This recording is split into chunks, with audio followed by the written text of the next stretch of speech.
back again with Harry Potter 2, The Chamber of Secrets. And yeah, so I don't know, I've been thinking about these. It's hard not to do a bit of movie comparison as they go forward. So I hope I don't do that too much of just sort of ragging on why the books are better, because we all know the books are better. But yeah, this is a real conundrum. And obviously, Harry's back for his second year at Hogwarts. And we really discover the world now. We sort of see the world as, start to come alive with the Weasleys and his trip to Diagon Alley and Uncle Vernon and all the craziness that sort of goes on there, and Dobby. Dobby's my absolute, well, not my absolute, it was one of my absolute favourite characters. I know, kind of, you look at him in the movie sense, characters like that, Jar Jar Binks, kind of get a bad rap. Jar Jar Binks, I think, deserved it. I don't think that Dobby deserved it. And, especially when you sort of discover how much of a hero he is throughout the story, particularly the books. Yeah, so I love that Dobby sort of pops in and yeah, we go spend time in, Diagon Alley and really start to, see what wizarding life is like in the Weasley household. And of course then we go to Hogwarts, where Jeannie has this magic book, magic diary, which causes a whole lot of fluff and a lot of issues. And I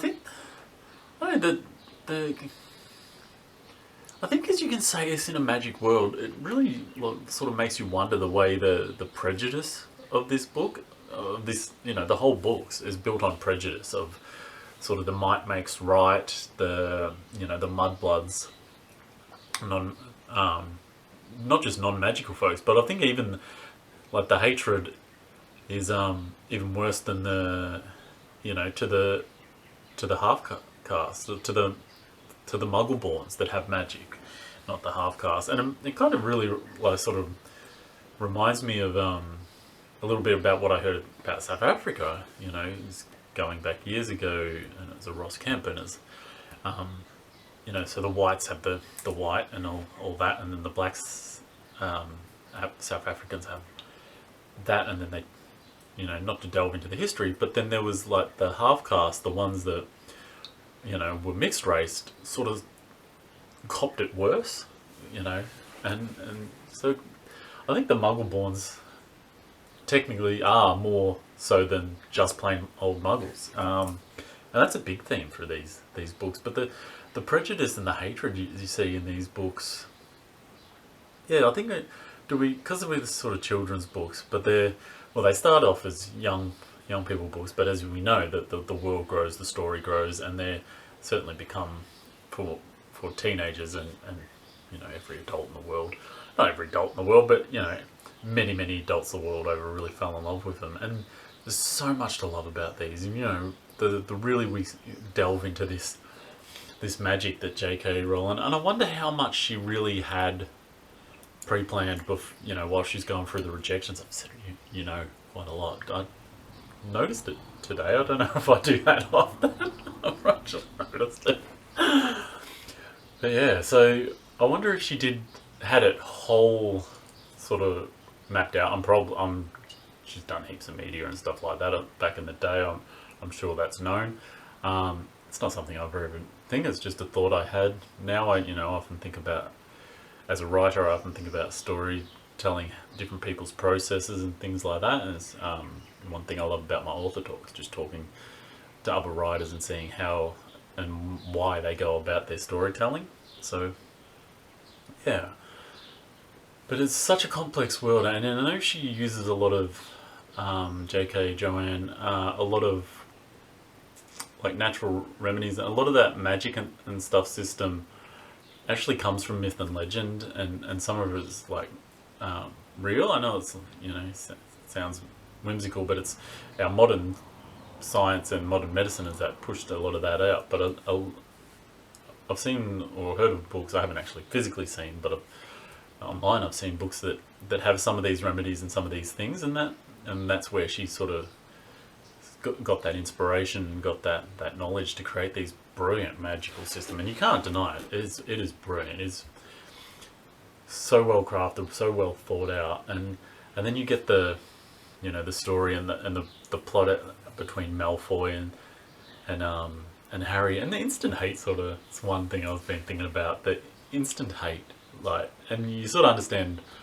why from a Malfoy perspective, and that of course builds. You can't not hate people that hate you. It's like it's almost impossible to not dislike them. But if they're going out of your way, it's you're gonna butt heads with them, and they are kids, of course. So that prejudice and that malice sort of plays out, because unfortunately kids can be horrible. Bullying in school and that is all horrible.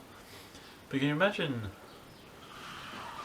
Harry Potter in a PC world trying to rule out this bullying and this malice? But of course we know one of the biggest proponents of the malice is Snape, a teacher. So, and that happens in schools too, in real life. Teachers cover things up or blatantly participate in it. That still goes on in the workforce. But yeah, it's interesting books about how they, the magic and the compelling storyteller. She's really good at building up what's going to happen next as we delve into the chamber. The brilliant scenes with the spider and Aragog, and really crafting our way to there and finding out exactly how these things happen. And then I kind of wish I would read them again, not listen to them, even though I love listening to Stephen Fry tell the story, as I said in the first one. So I could mark off little things that I really loved in the book. I'm trying to get in that habit, particularly when there's something genuinely that just, oh man, that's, and that's why we read. We want those moments so I can share you from, and I did it with one of my Mark Lawrence ones, or a couple of my Mark Lawrence ones. I'm trying to do that more, but the book I'm reading at the minute, which book review may be out by the time I drop this, or may be to come, I haven't sort of falling out of that habit. I've really got to get back into that habit to hopefully enrich these reviews. But again, another brilliant story. And Lockhart, I love Lockhart, and he's a sinister villain. And I wonder where, I don't know if anyone else wonders, where would he have been when Voldemort was around the first time? This supposed hero that when we all know is a competent and a fraud, because books can be misleading. But you wonder where he would have sat in that world. Did he just disappear and hide like the coward he was, abroad stealing other people's memories? Or where was he in that when that was going on? He would have been young, obviously. Not super young, but a lot younger than he was. And you wonder how evil he is, because there's an element of evil about him. You can't deny that, to steal people's memories and then hoard on their fame. There's an evilness to that. Not necessarily Death Eater evil, but there's a psychopathic nature about that. Sociopathic nature. One of my favourite things, though, reading this book to my daughter years ago, was I used to pick on her that Lockhart was her boyfriend for how much, he loved himself, and all the girls used to swoon over him, and Mrs. Weasley and even Hermione and that. So I used to pick on my daughter, and she used to get very frustrated. And still today when he pops up in that first scene when we watch the movie, I was like, there's Lexi's boyfriend, she cracks the shits. But, that's just me as a shit of a parent. But we do it tongue in cheek, and she usually has this form of revenge that works, unfortunately. But brilliant books. I love the ending of this one. I think she's still, as good as the first two are, she's still finding her straps, and I think the next one we explode, and that's really continue to really just delve into the wider world of J.K. Rowling's imagination, as opposed to just the Hogwarts part, which is still brilliant.